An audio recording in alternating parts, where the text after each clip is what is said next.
A continuación, Noticiero Telesucesos. Clasificación A. Apto para todo público. Un noticiero pensado para usted porque se lo merece. Nos acercamos a la realidad desde diferentes perspectivas. Noticiero Telesucesos. Primera parte del Noticiero Telesucesos, con las noticias más importantes del día.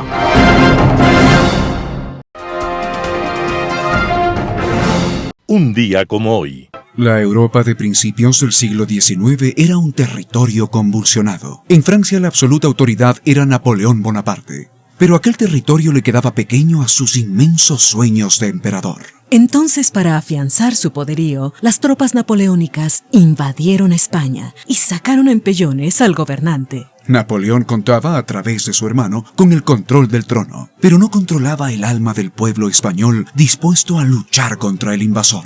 Los españoles entonces organizaron pequeñas unidades guerrilleras que acosaban a los estafetas franceses en cada recodo del camino, en cada lugar en el cual esperaban tomar agua o descansar. La guerrilla de los patriotas españoles atacaba, hostigaba, amenazaba, retrocedía, se escondía, volvía a atacar, se hacía invisible y atacaba otra vez. La guerrilla española era una pesadilla imposible de controlar. Napoleón entonces solicitó al mejor hombre para que llevara los mensajes secretos entre París y Madrid, y le presentaron al que parecía perfecto para esa arriesgada tarea. Acá tiene, emperador, al mejor de todos. Mide 1,90 m, es corpulento, no falla un disparo, es feroz con el puñal y con la espada. De un solo puñetazo puede matar a un caballo. El hombre tenía un aspecto en verdad imponente, y más que imponente, temible. Y todo esto resaltado por una cicatriz de venganza que le corría desde la oreja hasta la comisura de sus labios. Napoleón se acercó a él. Lo miró de arriba abajo, indiferente, como si no le impresionara. El oficial que le había presentado a tan peculiar personaje le preguntó su opinión a Napoleón, y éste le respondió: Sí, es un soldado temible, sin duda alguna, pero prefiero contratar al hombre que le cortó la cara. Así era Napoleón. Era el mismo jovencito corso que había llegado no muchos años atrás a Francia sin hablar francés y que ahora era emperador de Francia y aspirante a dueño de Europa y de otros territorios, inclusive en América. Y un día como hoy, ya atrás la gloria y la soberbia, ya atrás las grandes batallas y aquella tarde no lejana cuando fue coronado emperador, ya atrás sus amores y vanidades, estaba abandonando este mundo. Era en la isla de Santa Elena, en medio del Atlántico. Las principales noticias del día. Titulares. El Consejo de la Judicatura expide el reglamento para seleccionar a jueces constitucionales. En el caso Sinohydro, juez solicita que se inicie proceso de extradición de ciudadano chino localizado en Pekín. Ecuador exigirá vacunación contra la fiebre amarilla a viajeros de Perú, Brasil, Colombia y Bolivia. En el segmento de opinión, Asamblea Constituyente o reformas a la Constitución. Los editoriales serán de César Ulloa, la Asamblea y sus demonios, Mauricio Gándara, aranceles y guerras. Noticias del día. El Consejo de la Judicatura expide el reglamento para seleccionar a jueces constitucionales. La aprobación unánime del reglamento específico para el proceso de selección para designar a los jueces que elaborarán en las nuevas unidades especializadas de lo constitucional realizada por el Pleno del Consejo de la Judicatura la tarde del miércoles 30 de abril último permitirá dar inicio al concurso público de méritos y oposición a través del que se seleccionará a los mejores profesionales que ocuparían uno de los 50 cargos vacantes. Esta aprobación se concretó a 9 días de que se complete el plazo de un año que se le dio al Consejo de la Judicatura para que organice a nivel nacional el proceso de selección mediante concurso de méritos y oposición para designar a los jueces constitucionales tanto de primera instancia como los que integrarán las salas especializadas de los constitucionales de las Cortes Provinciales. En el reglamento, que contiene 82 artículos, 5 títulos y 7 capítulos, se detallan los requisitos que deben cumplir los aspirantes, los plazos para la postulación, los documentos que deberán presentar o los puntos que recibirán por méritos, 50, y oposición, 50, Se otorgará además mayor puntaje a aquellos postulantes que cuenten con título de doctor en Derecho o en Ciencias Jurídicas equivalentes a PhD, o aquellos que registren maestrías o especialidades en materia constitucional, derechos humanos y derecho procesal constitucional. La probidad de los aspirantes será clave. Este principio se medirá durante el examen de confianza, al igual que la confiabilidad y ética profesional. En el caso Sinohydro, el juez solicita que se inicie proceso de extradición de ciudadano chino localizado en Pekín, luego de que la Interpol, Policía Internacional por sus siglas en inglés, informó al conjuez Olavo Hernández de la Corte Nacional de Justicia que Liu Aishen, ciudadano chino acusado dentro del caso Sinohydro, había sido ubicado en la República Popular China. El magistrado nacional solicita que se inicie el proceso de extradición para que el extranjero sea puesto a órdenes de la justicia ecuatoriana, donde es investigado por el delito de cohecho. La solicitud para el inicio del proceso de extradición la hizo el pasado 25 de abril el conjuez Hernández al presidente de la Corte Nacional de Justicia, José Swin. Esto una vez que agentes de Interpol confirmaron a inicios de mes que Liu Aishen fue localizado en la ciudad china de Pekín. Antes de esto, el ciudadano chino era buscado en Panamá, pues existía información preliminar de que se encontraba en ese país. Al conocer esta nueva información, desde la Corte Nacional de Justicia se dejó sin efecto la solicitud de extradición hecha a Panamá. 2 días antes de la solicitud para el inicio del proceso de extradición de Liu Aishen, el 23 de abril pasado, la policía ecuatoriana y agentes de Interpol panameños anunciaron que los esposos María Auxiliadora Patiño y Javier Macías Carmiñani, también procesados por el delito de cohecho en el caso Sinohydro, fueron detenidos en Panamá con fines de extradición hacia Ecuador. En el caso Sinohydro se investiga una red de corrupción que habría operado entre 2009 y 2018 para hacerse con 76 millones de dólares en coimas entregadas por acciones que facilitaron que la empresa china Sinohydro se quede con la construcción del proyecto hidroeléctrico Coca-Codo Sinclair. Ecuador exigirá vacunación contra la fiebre amarilla a viajeros de Perú, Brasil, Colombia y Bolivia. Desde el 12 de mayo del 2025, los viajeros que ingresen a Ecuador desde Colombia, Brasil, Perú y Bolivia deberán presentar un carnet de vacunación contra la fiebre amarilla. El Ministerio de Salud detalló que la medida busca proteger la salud de los ecuatorianos ante los brotes de esta enfermedad que se registran en países cercanos. El requisito aplica a todos los viajeros, incluidos ecuatorianos, que hayan estado más de 10 días en Colombia, Perú, Bolivia y Brasil. Las autoridades verificarán el carnet al abordar los aviones, buses o barcos hacia Ecuador y podrá revisarse nuevamente en los puntos de entrada.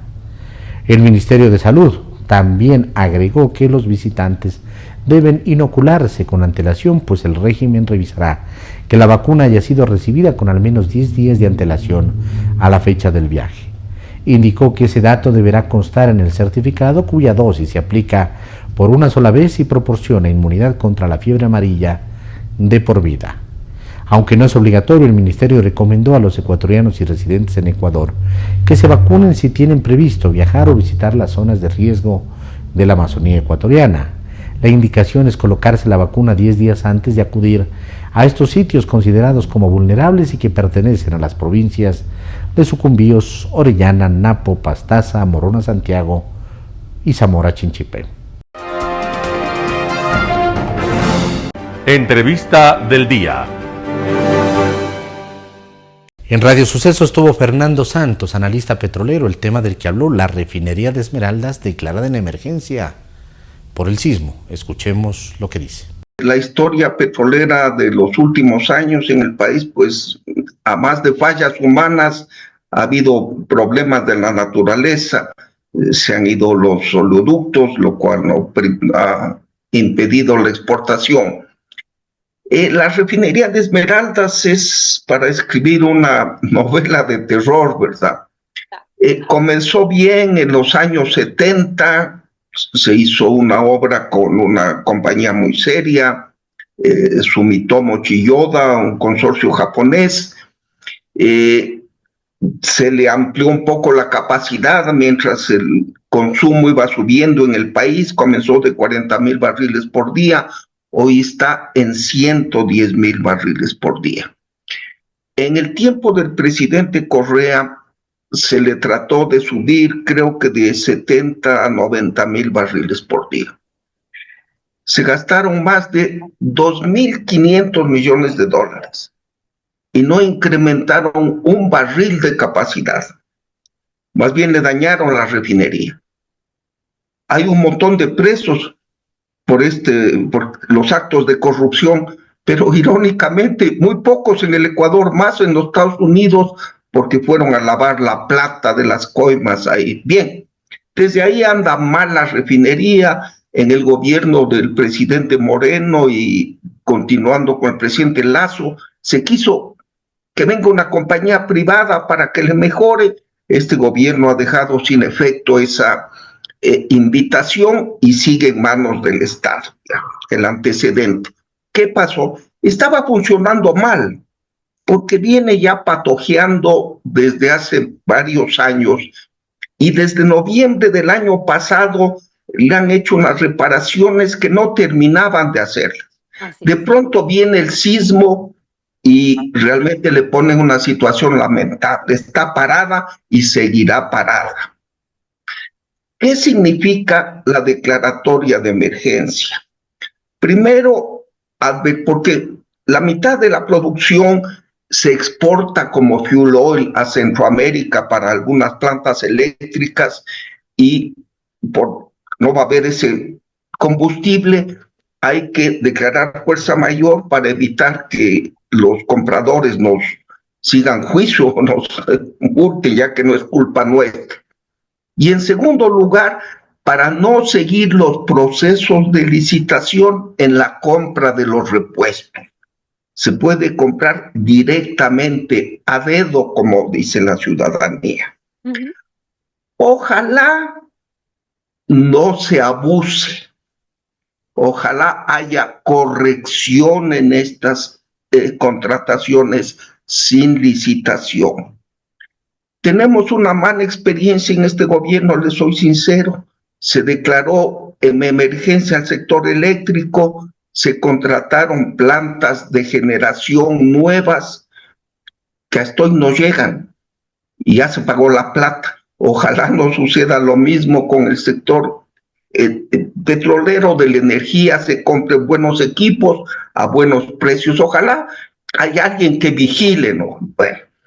En segundo lugar, ¿cuánto va a demorar? Esto es muy importante. Bueno, la emergencia tiene un plazo de duración de 60 días. La pregunta es qué tiempo tomará esta reparación, ¿no? Así es. La declaratoria de 60 días es una exigencia de la ley de contratación pública. Le dice a una institución pública, te doy 60 días para que hagas los contratos sin licitación. Pero la ejecución de los contratos va a demorar más, ¿no? 60 días es solo para contratar. De ahí la instalación van a ser muchos más meses. El problema es que en los últimos meses y semanas en el mundo ha sucedido una cosa en el mercado petrolero. El señor Trump ha hablado con los jeques sauditas y se han puesto de acuerdo para subir la producción de Arabia Saudita y del OPEP y que caigan los precios, porque con precios bajos, pues la gasolina es más baja. Y un presidente le gusta ofrecer a su pueblo combustibles más bajos. Pero el problema es que si los precios del petróleo han caído por el ascensor, los de los derivados solo han bajado por las gradas. Le voy a poner un ejemplo. Estamos exportando el crudo ecuatoriano a $50, pero vamos a tener un poquito más de crudo para exportar. Pero como está cerrada la refinería, vamos a tener que importar combustibles a $90. Eso va a desequilibrar la balanza comercial. Vamos a pasar de ser un país exportador de petróleo a un país importador de derivados del petróleo. Ramiro García, abogado especialista en Derecho Penal, estuvo en Radio Sucesos y dejó sus criterios sobre una posible nueva asamblea constituyente. Vamos con la nota. Mucho me temo que se esté replicando una de las prácticas autoritarias de los 5 primeros años del correísmo. Me refiero al ver a los ejercicios de democracia directa como un mecanismo de distractor hacia la ciudadanía, es decir, tenernos todo el tiempo en elecciones y discutiendo cualquier tema, mientras hay un manejo deficiente de lo público, digamos, de la gestión gubernamental.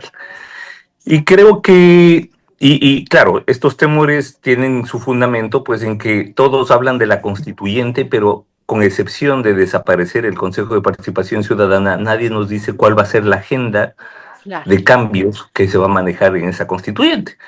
Porque, ojo, hay que recordar que la Constitución tiene varios mecanismos de cambio, digamos, ¿no? Entonces tienes las enmiendas, tienes las reformas, enmiendas que podrían realizarse directamente desde la Asamblea Legislativa, reformas que requerirían de una consulta popular, y finalmente la constituyente. Claro, ¿cuándo se justifica una constituyente? Una constituyente se justifica cuando ha habido un proceso sociopolítico de ruptura total. Por ejemplo, cuando sales de una dictadura. Por ejemplo, cuando termina una guerra y quieres reiniciar, es decir, es un reseteo completo de lo sociojurídico y de lo sociopolítico. Acá tenemos, claro, en el Ecuador tenemos instituciones que funcionan. El problema es que funcionan mal. Entonces, lo que tenemos, claro, para que funcionen bien, no necesitamos un cambio de constitución, necesitamos voluntad política, una reestructuración institucional, legal y administrativa, por ejemplo, en el caso del Consejo de la Judicatura, pero con una reforma a la Constitución no arreglamos el problema. Peor todavía con reescribir una Constitución nueva, porque una Asamblea Constituyente no es para hacer cambios, no es para hacer reformas, no es para hacer enmiendas. Y ya veía ayer que inclusive se hacía un llamado a salir a las calles si es que la Corte Constitucional no daba paso a la constituyente. Claro, porque para una constituyente se tiene que acudir a la Corte Constitucional con un programa de cambios, de modificaciones que impliquen una reestructura y reescribir completamente la Constitución.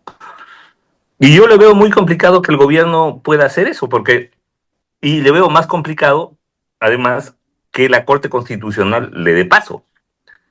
Y claro, ya decían, necesitamos una constituyente y hay que salir a las calles si es que la Corte Constitucional bloquea esta iniciativa. La pregunta es, ok, vamos a la constituyente, pero ¿para qué?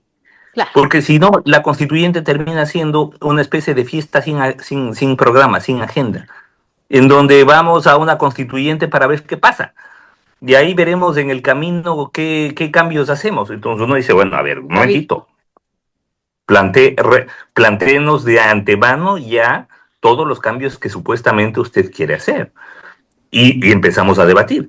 Pero con todo respeto, con excepción de la eliminación del Consejo de Participación Ciudadana, que podríamos hacerlo, o sea, es decir, que podríamos lograr el mismo efecto a través de una reforma constitucional, no desaparecer el Consejo, pero quitarle la facultad de nombrar a las altas autoridades de control y de justicia, que es lo que fastidia, digamos, del Consejo de Participación Ciudadana, y ya está resuelto. O sea, es decir, desaparecer al CPCCS no justifica una asamblea constituyente.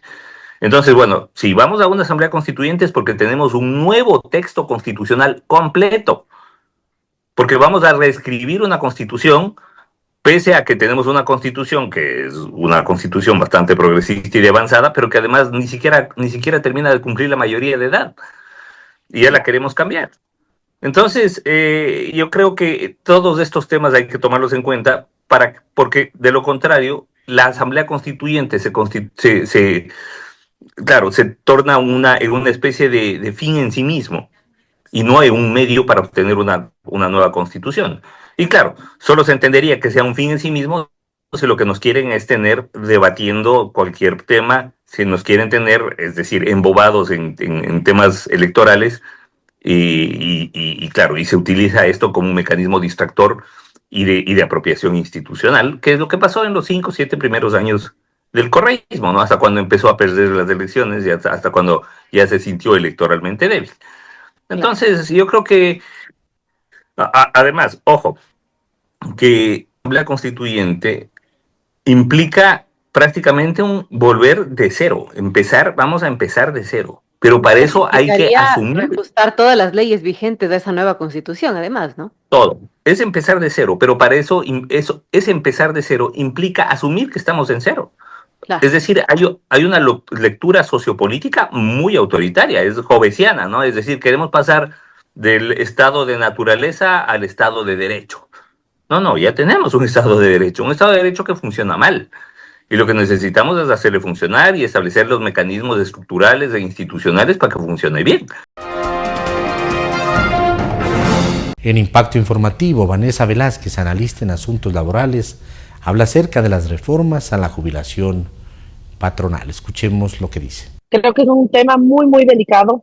Se lo está tomando de verdad como un problema sencillo que no solamente le atañe al trabajador, sino que el empleador va a tener un protagonismo importante en esta decisión si es que llega a convertirse en una realidad.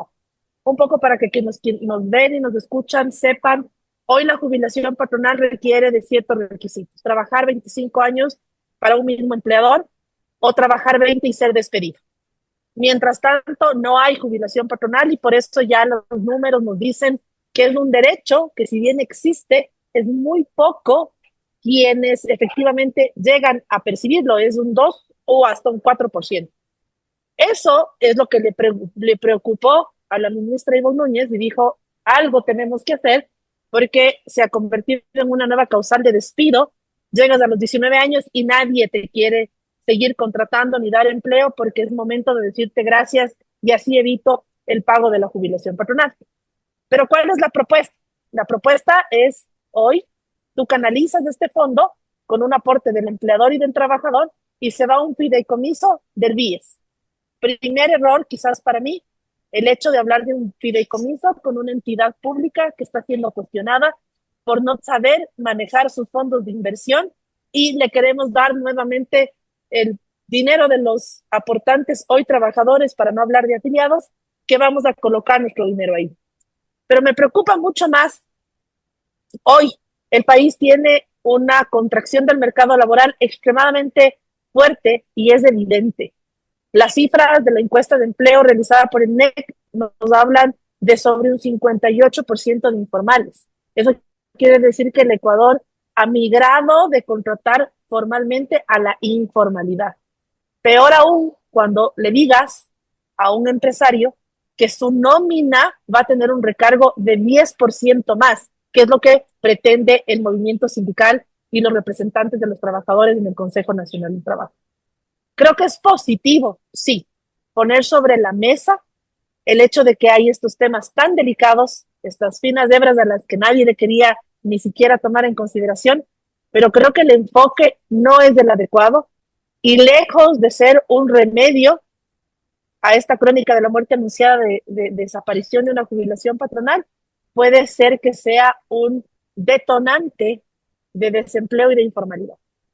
Le pregunto a usted, que es una experta, ¿cómo el hecho de que empleadores y empleados coloquen dinero, en este caso en un fideicomiso, cómo eso impide de que se sigan dando estas figuras que usted ha relatado, que se acercan los 19 años y el trabajador es despedido sin más ni más?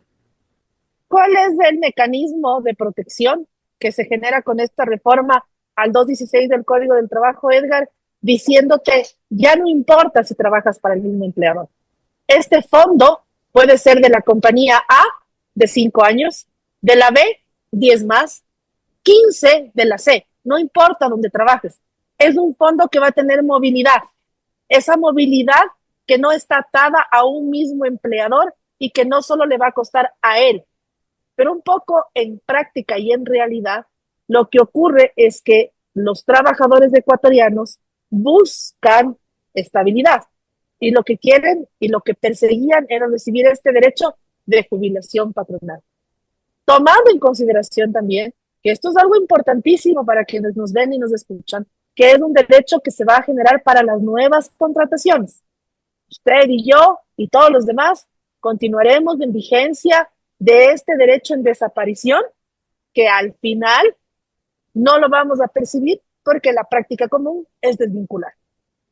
¿Queda claro cuáles son las proporciones en las cuales tienen que aportar los empleados e incluso los empleadores a este fondo? No está claro, eso está sobre la mesa de diálogo. Entiendo que van a ser convocados expertos actuariales, porque un poco leyendo la propuesta de la ministra Ivonne Núñez, se habla solamente en macro de cambiemos este fondo global a cargo de un mismo empleador, que sean varios empleadores. Los porcentajes no los dispongo, pediré que haga un actuario del IES estos porcentajes. Es una propuesta en macro.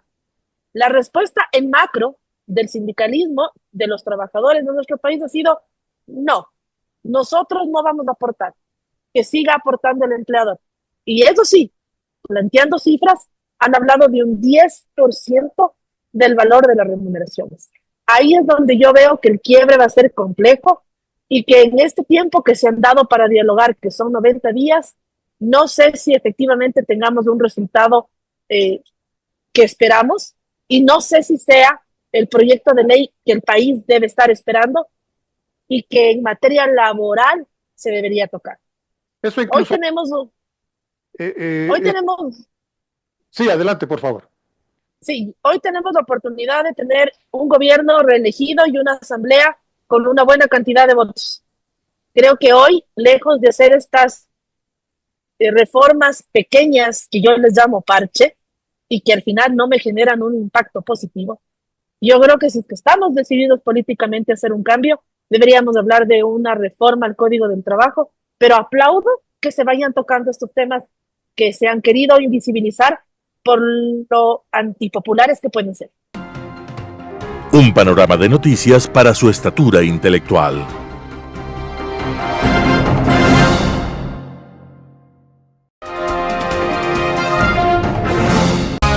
Poder Ciudadano, con el doctor Patricio Quijón. Entre la convocatoria a una asamblea constituyente y plantear reformas parciales a la Constitución, me inclino por la segunda vía. Todos los ecuatorianos que acudimos a las urnas para con nuestro voto apoyar la propuesta de Daniel Noboa, estuvimos conscientes de que una y de las más importantes consistió en la necesidad de hacer una rearquitectura constitucional a través de una Asamblea Nacional Constituyente, más la consolidación de la vía planteada conllevaría al menos 1 año y medio su tramitación, tiempo en el que podría perderse parte del importante capital político conseguido por el primer mandatario en las últimas elecciones.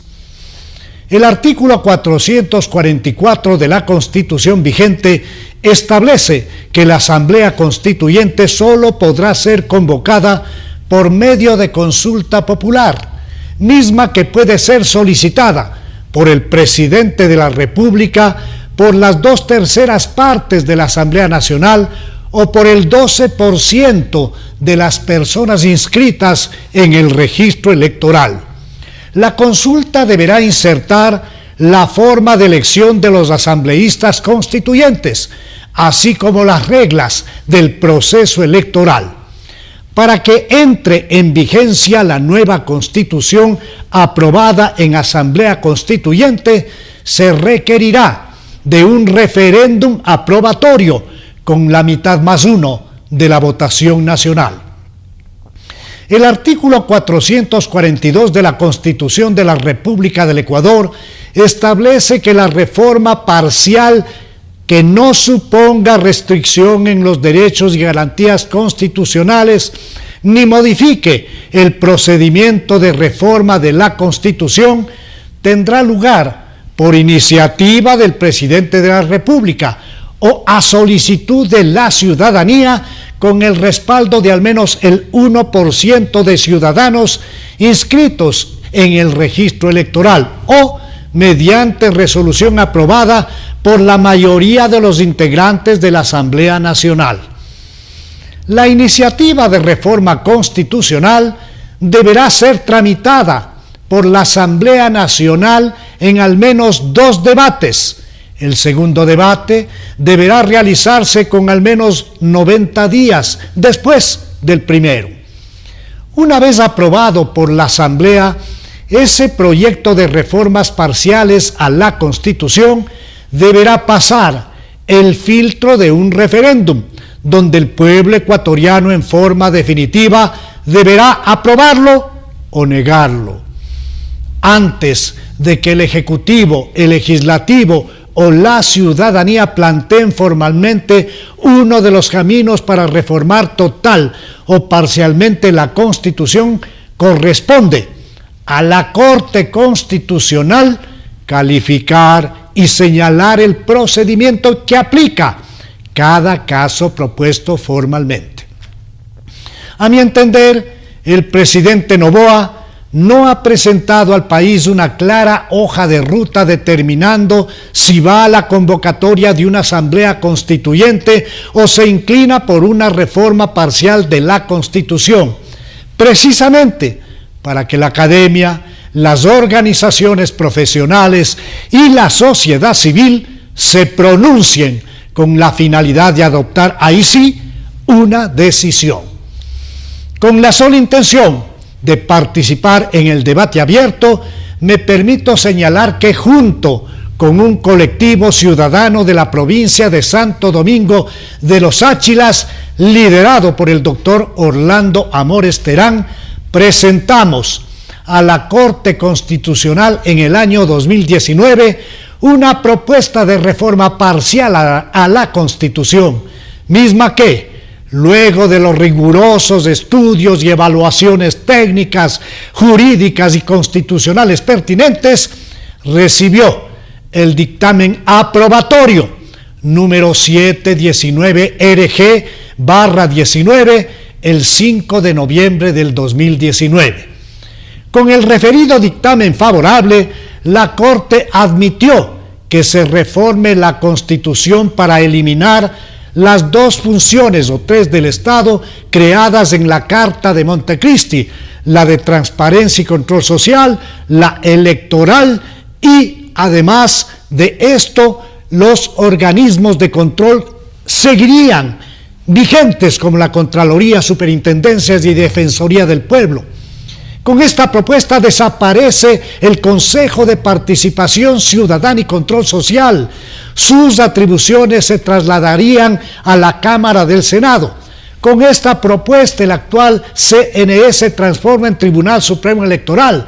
Con esta propuesta, la Asamblea Nacional se convierte en Congreso Nacional bicameral, de un senador por provincia y un diputado por provincia, más uno adicional por cada 500,000 habitantes.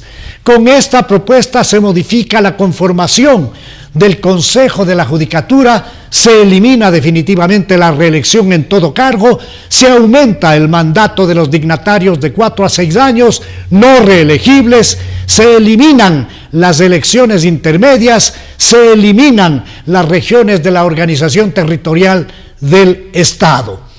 Con la referida propuesta que está aprobada por la Corte Constitucional, el presidente de la República podría concretar su anhelo de cambio al mañoso andamiaje dejado por el correísmo, dando paso a un nuevo Ecuador que sea capaz de avanzar con un gran acuerdo nacional sobre temas concretos como el de la seguridad, la paz, el trabajo, la salud, la educación, la seguridad social y el desarrollo integral. Editorial. La Asamblea y sus demonios, artículo de César Ulloa publicado en Diario La Hora. La palabra que expresa de la mejor manera el pedido de la gente a la Asamblea es reivindicación. Este nuevo periodo no puede ser igual o peor como las 2 últimas legislaturas. De la misma manera que incrementó el número de asambleístas, debería mejorar la calidad del debate, de las propuestas legislativas y de la gobernabilidad en el marco de un proyecto a 4 años en el que se prioricen los temas de mayor importancia: inseguridad y violencia, empleo, seguridad social y reformas a las instituciones. El reto de la Asamblea es recobrar su razón de ser. La mayoría de la población ha perdido todo el respeto por la principal función del Estado, y eso se explica por la pésima calidad de los legisladores, sus actuaciones y decisiones, salvo excepciones contadísimas con los dedos de una sola mano y que casi están en extinción.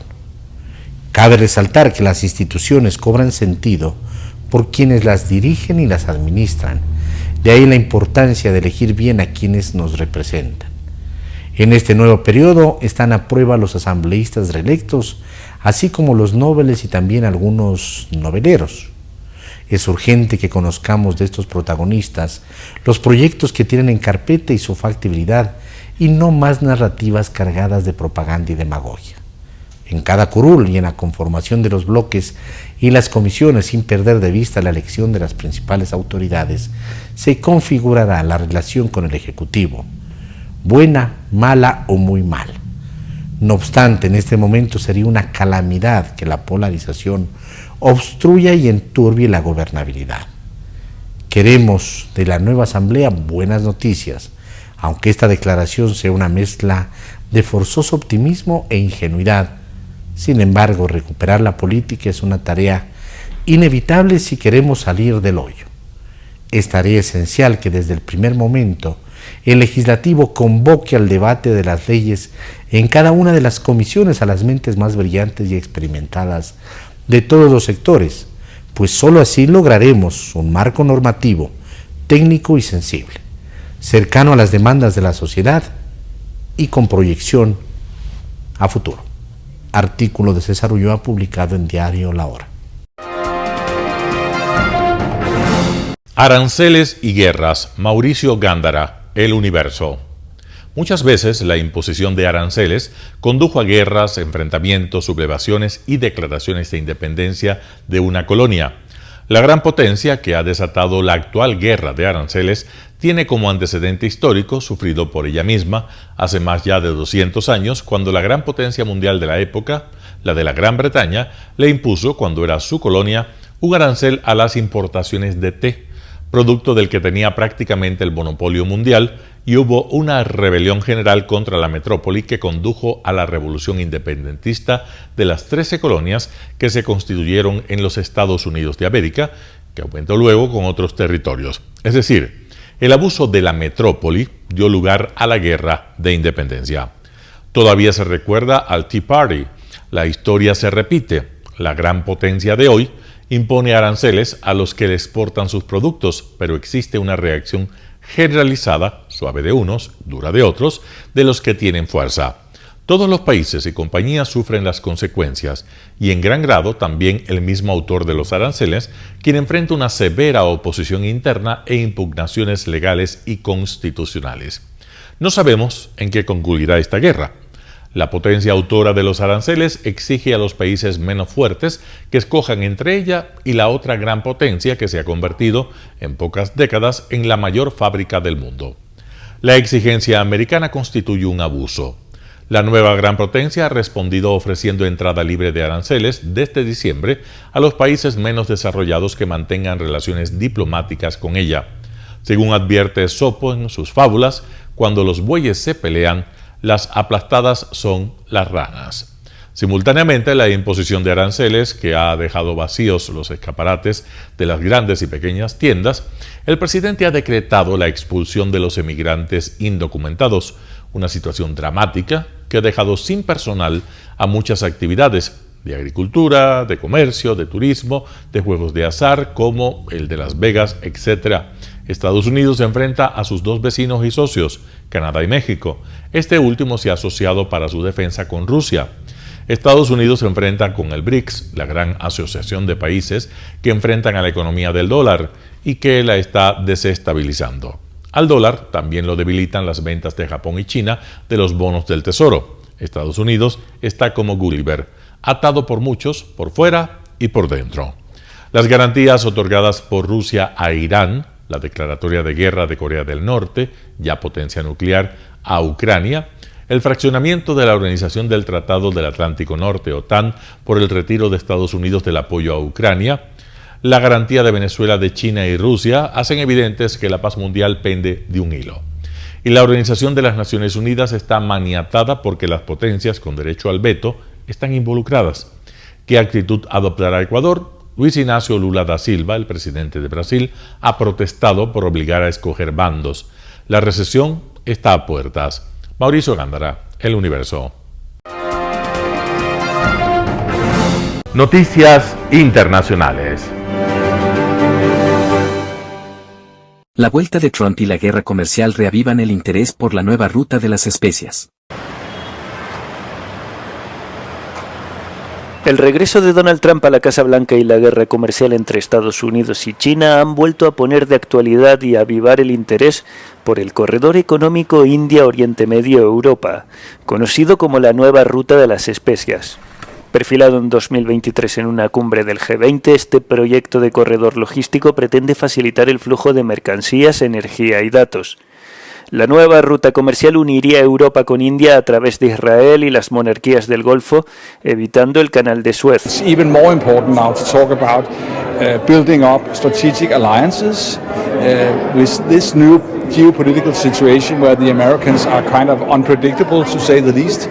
We more than ever need a corridor like that because we need to not only face the problems we have with China, but also face the fact that we are competing now regionally between US, China and Europe. No todos los países participantes tienen las mismas motivaciones, según el investigador Alberto Ricci. Además de un mejor acceso a los mercados europeos y del Golfo, India busca una forma de escapar de la estrategia de cerco de China. Las monarquías del Golfo ven una oportunidad para situarse en el centro del futuro comercio de bienes y energía. Por su parte, la Unión Europea persigue dos objetivos. One is, of course, the de-risking from China, which is not just in terms of supply, intermediate goods or trade, but also in the way of creating a new and different narrative along connectivity and infrastructural initiatives, which is a key part of this European economic effort. And at the same time, it's also a way to bring not just the world's largest democracy, but also the world's most populous country and the potential a huge market and industrial partner, which is India, closer and closer to the European orbit. El proyecto de la nueva ruta de las especias se vio frenado por la guerra en Gaza, aunque ahora parece gozar de un renovado interés. La Unión Europea y los países del Golfo no son los únicos que cortejan a India. Estados Unidos también está al acecho.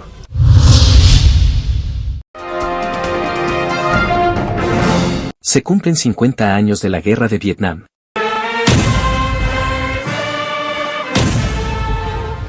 Vietnam conmemoró los 50 años del final de la guerra con Estados Unidos con un gran desfile en Ho Chi Minh, la antigua Saigón. El aniversario del miércoles se celebró bajo un lema de paz y de desarrollo futuro. Saigón cayó en manos de las fuerzas norvietnamitas el 30 de abril de 1975, marcando el final de la guerra poco después de la caótica evacuación final del personal estadounidense restante, cuya principal retirada de tropas de combate había concluido tras los acuerdos de paz de París de 1973. El secretario general del Partido Comunista, To Lam, habló de dejar atrás el pasado, de construir una nación unificada y agradeció el apoyo prestado en el pasado, incluso por el pueblo estadounidense. Desfilaron tropas de Vietnam, China, Laos y Camboya, reflejando los lazos regionales. Espectadores y veteranos hicieron hincapié en la reconciliación y la amistad medio siglo después del conflicto. Los analistas afirman que este enfoque refleja la visión moderna de Vietnam, aunque el complejo legado de la guerra aún persiste. Este año también se cumplen 30 años de relaciones diplomáticas con Washington, que el año pasado ascendió a la categoría de socio estratégico de primer orden. Pero los fuertes aranceles de Trump están tensando las relaciones y los recortes de la ayuda estadounidense están afectando al trabajo sobre legados de guerra como el agente naranja, que fue un arma química utilizada por Estados Unidos durante la guerra. Los funcionarios vietnamitas subrayan que abordar estos legados es crucial para la estabilidad de los lazos. El enfoque de Estados Unidos en las disputas comerciales plantea interrogantes sobre su estrategia regional, mientras Vietnam navega por las tensiones con China. El Departamento de Estado estadounidense no quiso confirmar el martes las informaciones que desaconsejaban la asistencia de sus diplomáticos. El cónsul general de Estados Unidos asistió, pero el embajador no, mientras que los líderes de Laos y Camboya sí estuvieron presentes.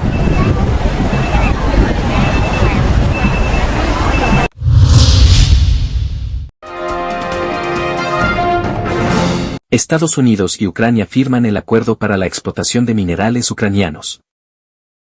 Ucrania ha firmado un acuerdo económico histórico con los Estados Unidos, concediendo a Washington acceso a sus minerales de tierras raras a cambio de establecer un fondo de inversión.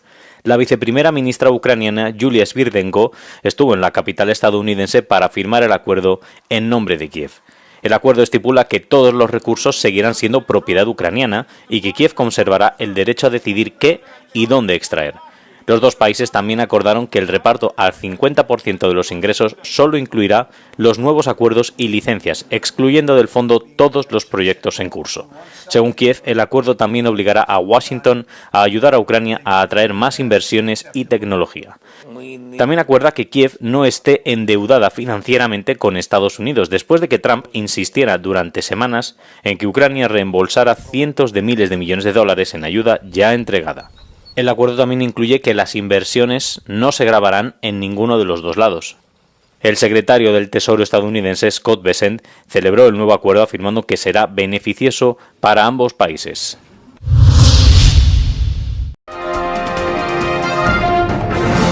Al menos 35 palestinos muertos en ataques israelíes en Gaza. Al menos 35 palestinos murieron el miércoles en ataques aéreos israelíes en Gaza y más de 100 resultaron heridos. Un ataque a primera hora de la mañana contra el campo de refugiados de Nuseirat, en el centro, causó al menos 12 muertos, entre ellos 3 niños. El personal hospitalario palestino que recibió a los fallecidos afirma que 2 de los niños eran hermanos pequeños, cuyos restos llegaron fragmentados. Israel lleva a cabo diariamente operaciones terrestres y aéreas en todo el enclave desde que reanudó los combates el 18 de marzo. Mientras tanto, la catástrofe humanitaria que se está desencadenando corre el riesgo de deteriorarse aún más.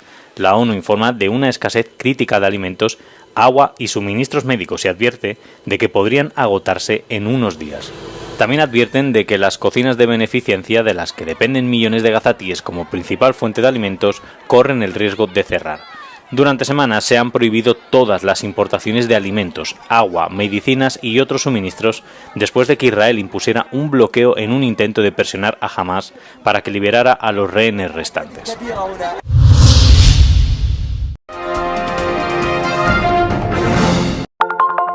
Telesucesos, Canal 29 UHF de la ciudad de Quito. Un canal de televisión abierta, siempre inédito, para una audiencia especial. Somos cultura, educación, salud, opinión calificada, normas de vida. Y todas las tardes, de lunes a viernes, desde nuestros estudios en Arena Telesucesos, escenario propio destinado a promover el deporte. En tiempo real, usted y su familia, en su televisor, desde la comodidad de su hogar, disfrutarán de los partidos, eventos, campeonatos que realizamos diariamente de ecuavóley, básquet, box, lucha libre, cachascán, gimnasia, artes marciales, tenis de mesa, fútbol sala, transmisiones en vivo de los principales partidos de fútbol barrial y colegial. En fin, somos un canal inédito. Inéditos en el deporte, transmisiones de acción y conocimiento en el deporte, espacio diario conducido por el arquitecto David López todas las tardes, de lunes a viernes, de 4 a 5 de la tarde. Siempre inéditos y distintos, siempre jóvenes, personajes jóvenes de generaciones nuevas.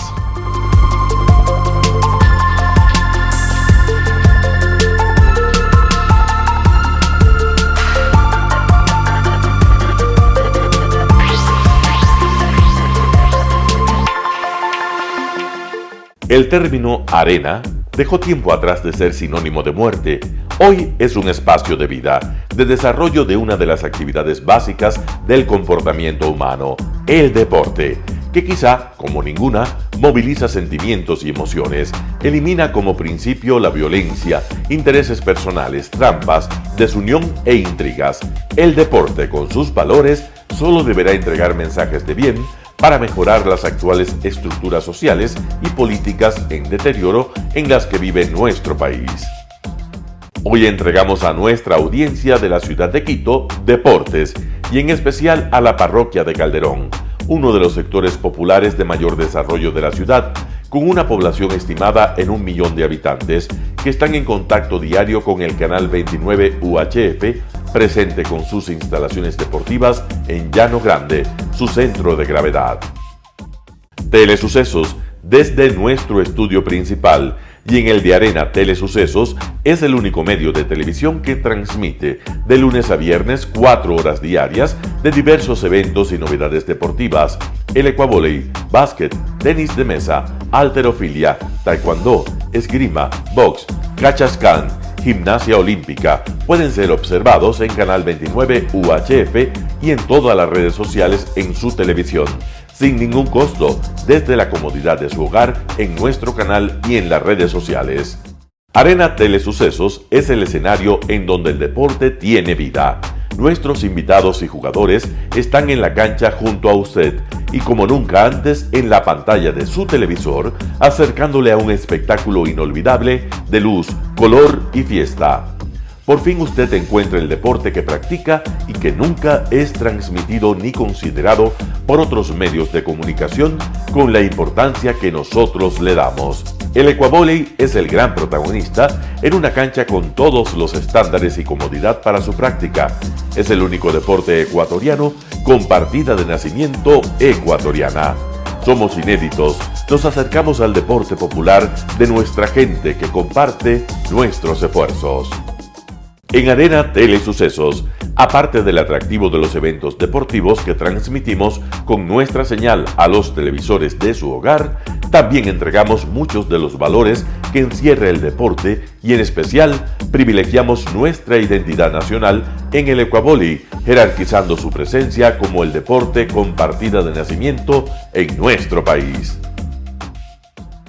Telesucesos no solo entrega en su programación de deportes un espectáculo, sino que impulsa, privilegia y exige a quienes participan que sean parte de los valores y méritos que el deporte encierra: esfuerzo, superación, perseverancia, respeto, solidaridad, compañerismo, disciplina, puntualidad, sana competencia, honradez en la cancha y fuera de ella.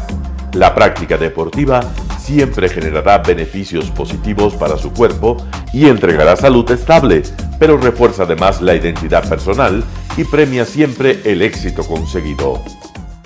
Estamos entregando a nuestra ciudad con Arena Telesucesos un esfuerzo más de un medio que es fiel a su identidad y que a través de sus contenidos de salud, cultura, opinión calificada y ahora deportes, pretende difundir lo que, aparte del entretenimiento, requiere nuestra gente.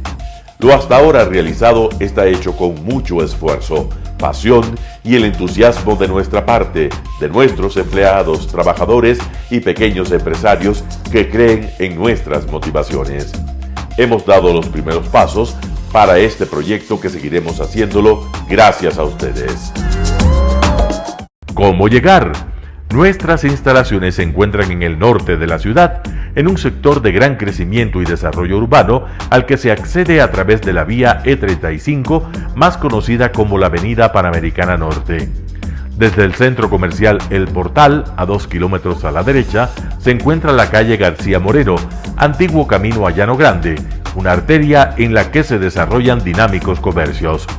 Junto al centro comercial Ciudad Alegría, a 100 metros, hemos llegado a nuestras instalaciones, Arena Telesucesos, la cancha del ecuavóley. Telesucesos, siempre inédito, nuestro canal online a la vanguardia tecnológica, 24 horas de programación continua a través de Internet. Telesucesos Internacional. En el Ecuador y en el mundo, Telesucesos Internacional. ¿Cómo nos sintoniza? Ingresando a www.telesucesos.net. Telesucesos Internacional. Telesucesos, el canal de televisión siempre inédito. El noticiero Telesucesos es retransmitido de lunes a viernes a las 7 horas por Radio Planeta Sur 106.1 FM de la ciudad de Loja. Noticiero Telesucesos. Las opiniones vertidas en este espacio por la producción y dirección del programa son de exclusiva responsabilidad de sus autores y de quienes intervienen en ellos.